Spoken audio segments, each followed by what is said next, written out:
These are the array of items I'm going to need to frame this piece of stitching. I have warm and natural cotton batting, the stitching obviously, square ruler. This is a sheet of photo mount matting board. That's what it is. This is double-sided tape. This is a variety of, I've got 3 different frames here because I'm not sure which one I want.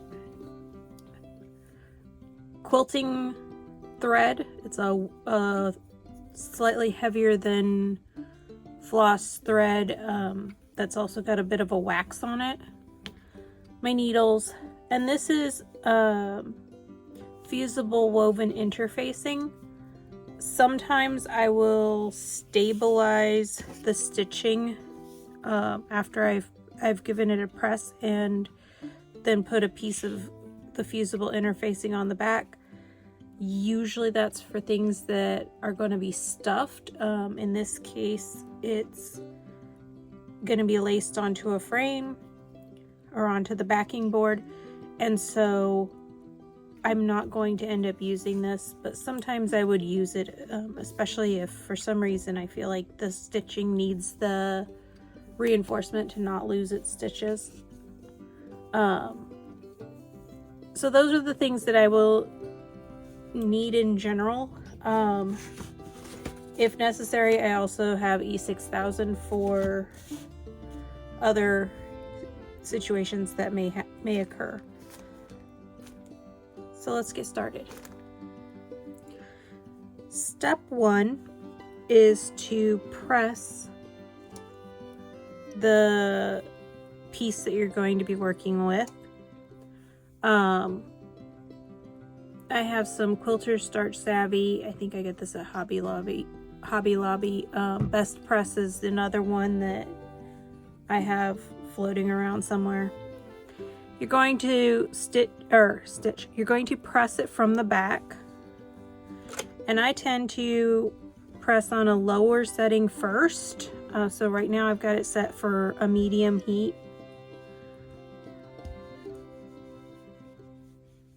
Just to get it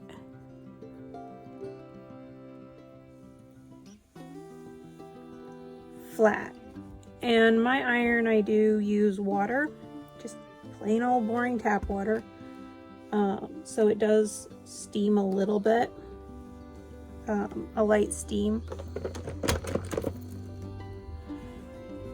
And then I want to get it looking visually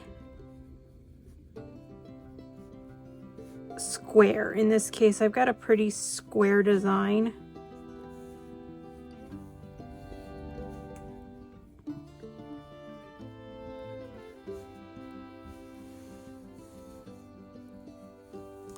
And I'm gonna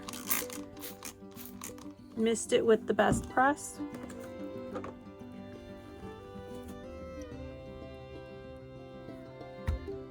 And press it again.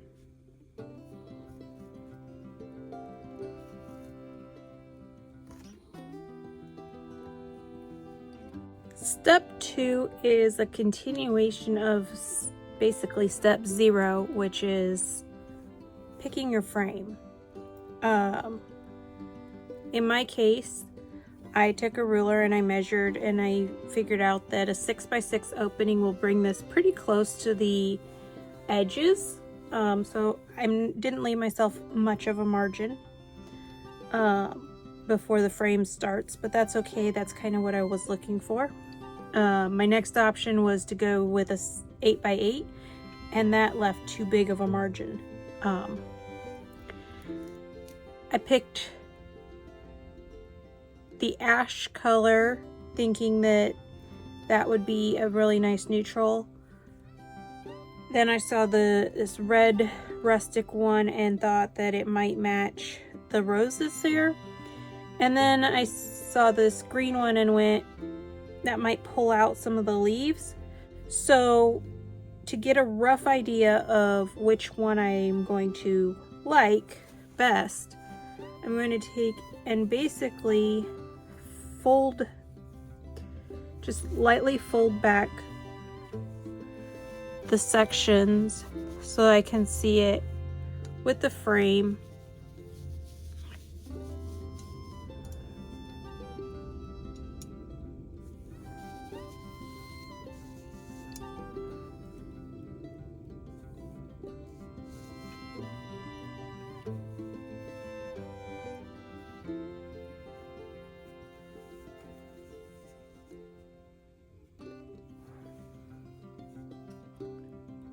In the case of frames that aren't completely wrapped up, like this one is not, what I will do is I will actually take the backing out.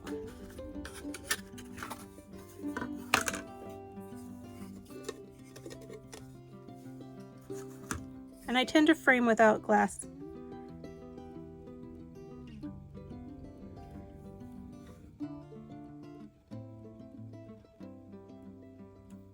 I think the white's too light.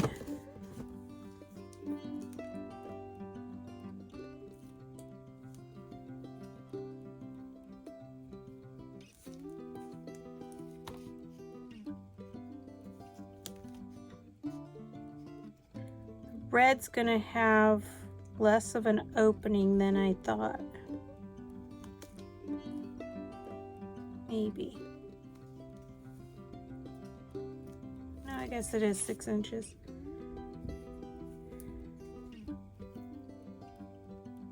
I think it's too matchy-matchy. So I think I'm gonna go with this green one. And the biggest trick is going to be when I'm lacing it, making sure that it laces on nice and square. So the next step is to prepare our backing for the lacing process. We have a nice piece here that tells us what will fit in. And what I do is I trim it, I'll trim the backer just about 1/8 of an inch less on one side, because that gives me room for the fabric and the batting wrapping around to the back.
So then the next step is to apply tape to this and then apply the batting.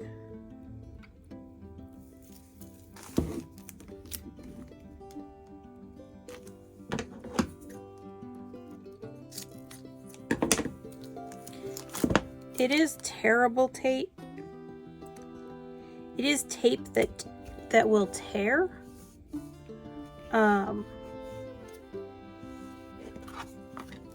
I just tend to at least give it most of a snip.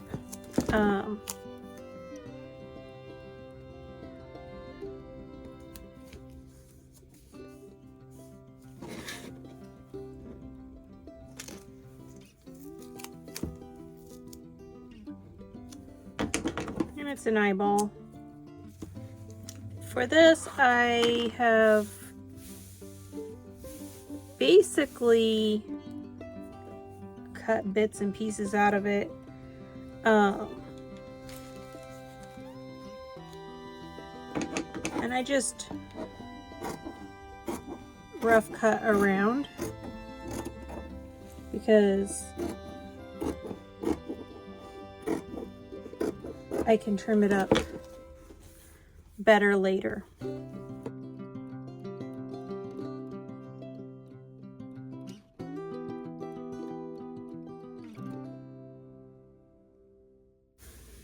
For the batting, I just lightly smooth it. Sometimes it has wrinkles or creases. If they're really difficult, I'll hit it with the iron.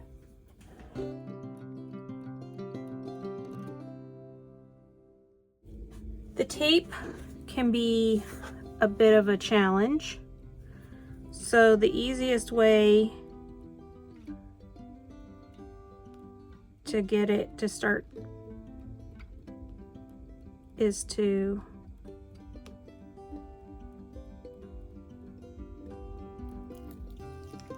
use a pin to catch the corner. If it's a really large piece, I'll put some extra strips more in the middle, and I'll start with those, pull those off, and then smooth the batting on them, and then pull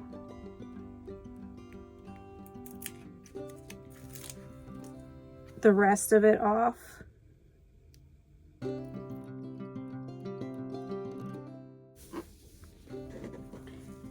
And then I trim it so that it's roughly a eighth quarter of an inch, so it'll just, as I pull the piece around, it will actually kind of wrap that edge so you don't get a hard edge on it. And I just eyeball it.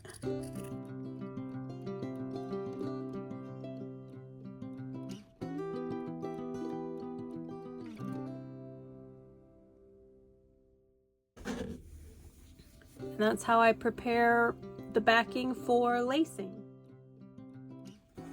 So for this step, it's going to be quite a lot of futzing with it. I'll slow down the sections that can be, are not just stitching, and I will speed up the stitching parts. So what I've got here is I put on the backing board, which will be difficult to see to some degree because the lacing will go over it. But I put the pattern name, the designer, the issue, and who it was stitched by with the year, which is myself.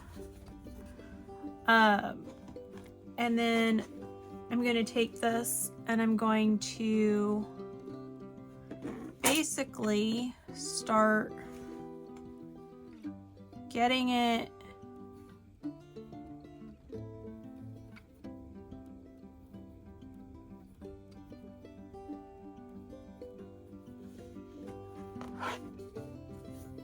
situated. And when I have straight points like I do, it gives me some place to start.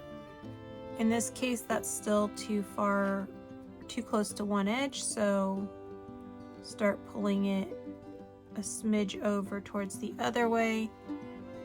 Now it's really far from the bottom.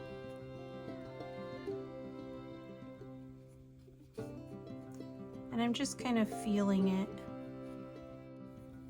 So now I'm going to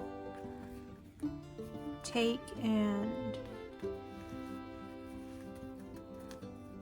you can do this a couple of ways. I have done it. If you have a fairly decent amount, or you think you're going to be pulling it off pretty quick, you could use the double-sided stick tape. This would give you a quick use. It also lets you play with it more. In my case, this is going to be a gift, and so I want to take the extra time to actually do the lacing. So for the lacing, I'm going to pull off a nice long strand, and I probably actually have leftovers from the last time I did lacing because it looks like I've got, I do, spare piece.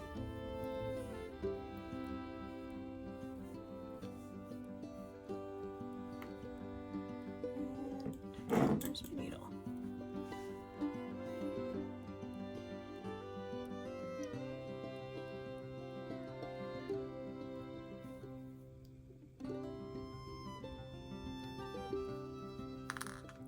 So in my case, I double it over.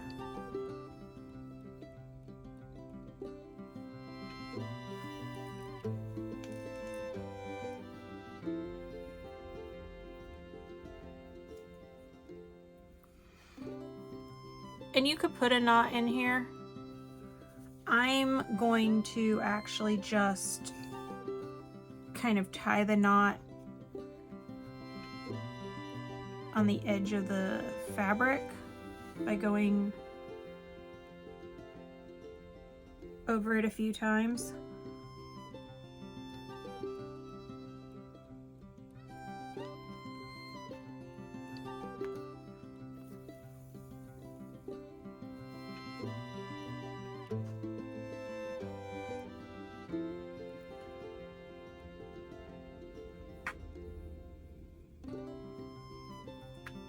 Avoiding tangles when you first get started, because you do need a long piece, is probably the hardest part of the whole task.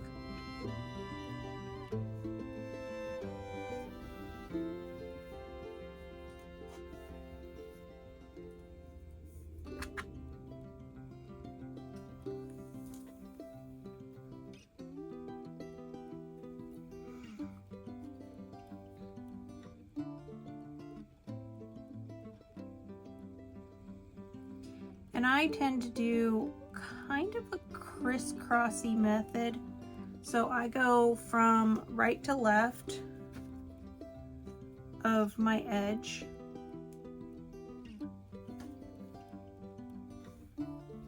And then when I come up here, I also go right to left. So it ends up making my threads crisscross each other. I go somewhere between, depending on the size of the piece and how much, roughly an inch from the last place I did. And as you can see, it's making a zigzag.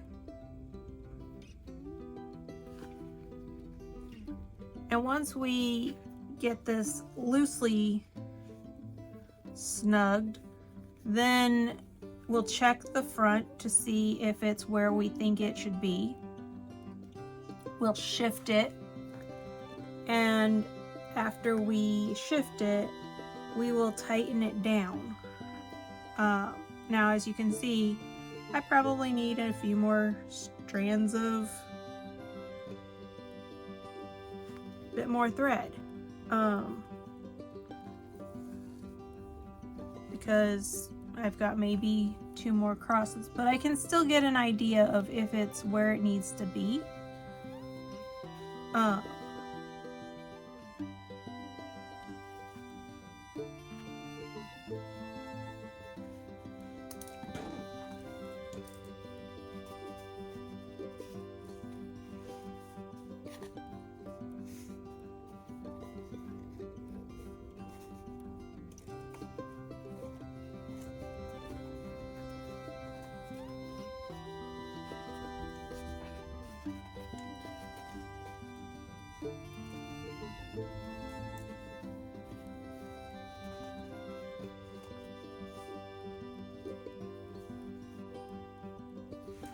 And the answer is, I think that that's good.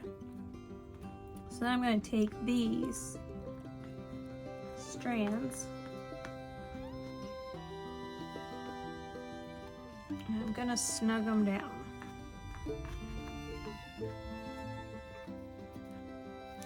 And I get this drum tight.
So I'm gonna finish this side.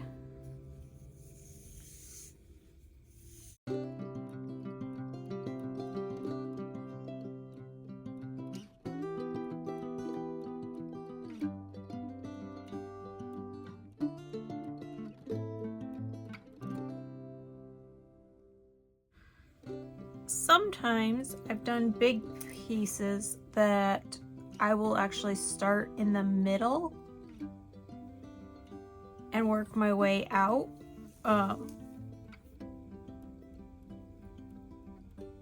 With my crisscrosses. And in this case, I actually am going to start where I stopped.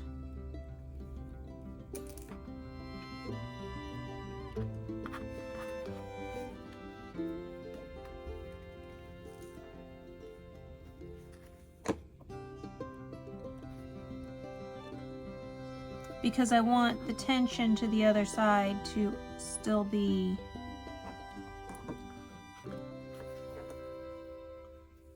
comparable.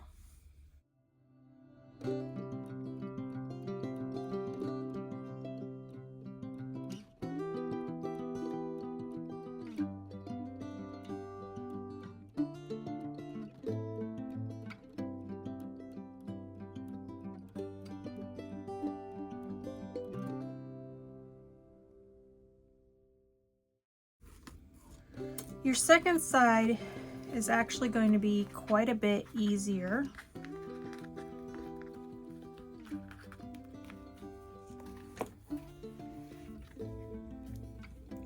Because you already really have the placement.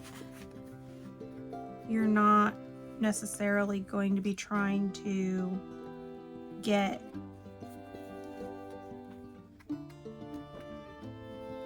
it squared or any other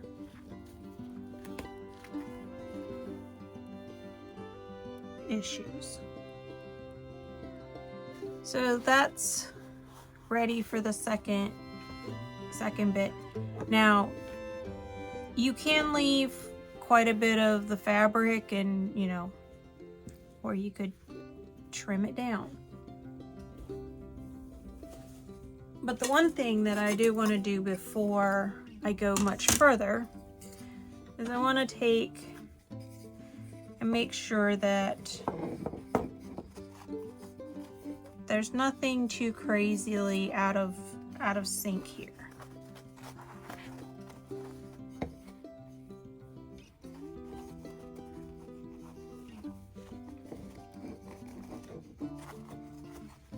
And it looks like it needs a little bit of massaging.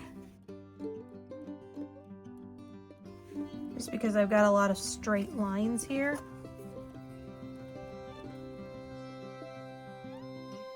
So yes, you could theoretically leave the extra fabric.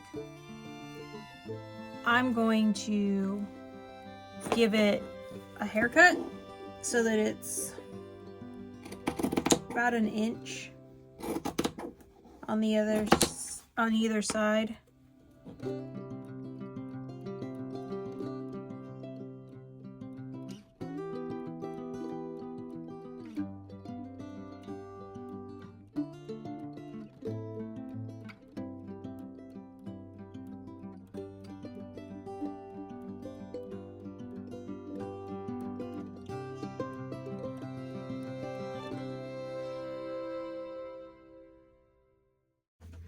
So you do want your corners to actually pull in a little bit for the sides, so that when you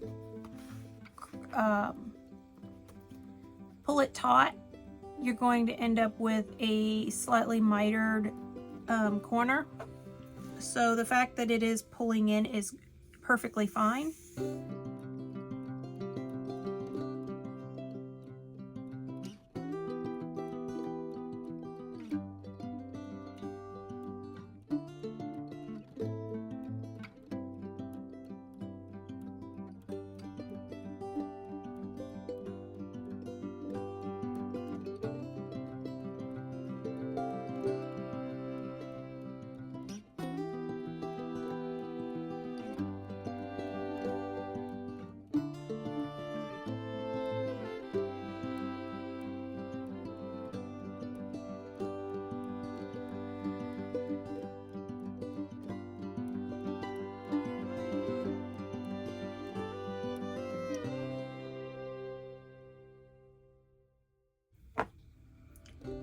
And for this, I do go real close to this corner, even though normally I go a little further away from the other side, because I want to make sure that I am getting those corners pulled taut.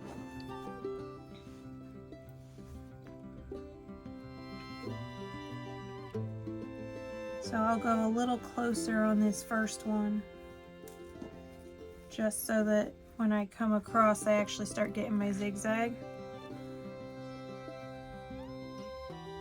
And another reason that I like the waxed quilting thread for this is that it tends to get a knot a little less easily than if it was regular thread. It resists knotting a little easier.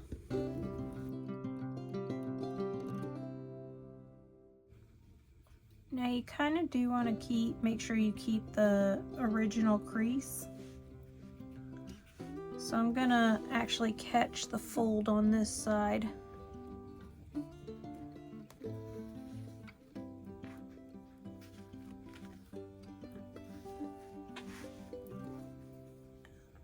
This one as well.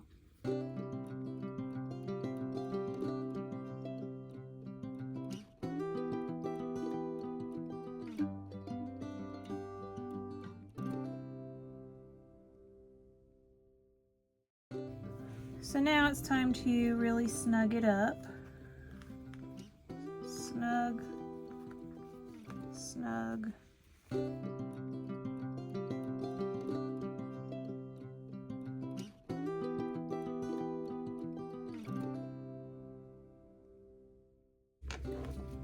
In this case, so that I continue to maintain some tension, I actually will come up back across to this side to put in my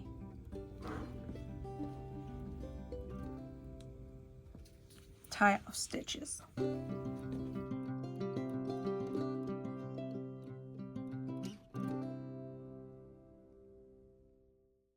Now lets me leave the tail so that if for some reason it pops loose,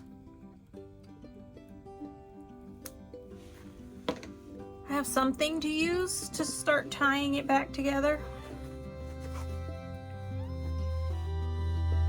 So there's that step.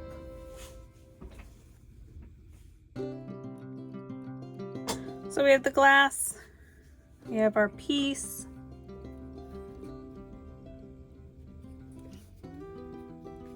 and we have our backing. The reason I end up not usually using the glass is because a lot of times by the time I've got everything framed, what I can't do is close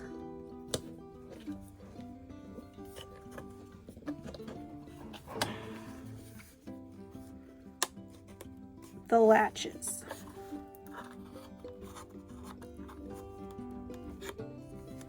This one, it looks like I might be able to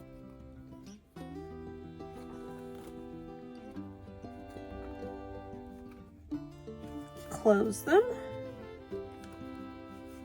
Maybe not. Ugh. It slid.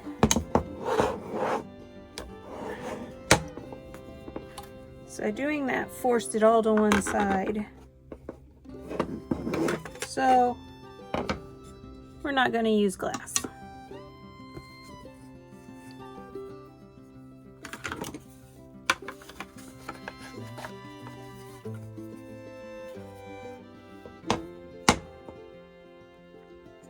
So that will let us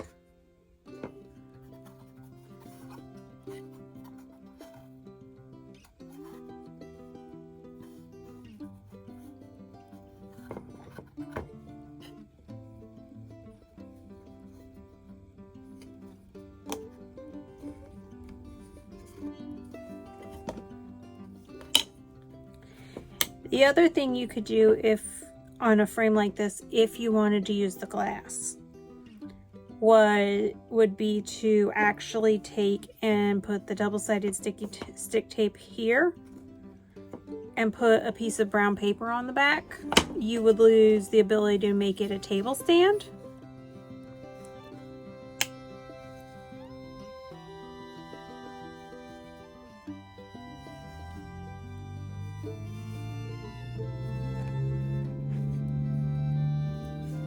But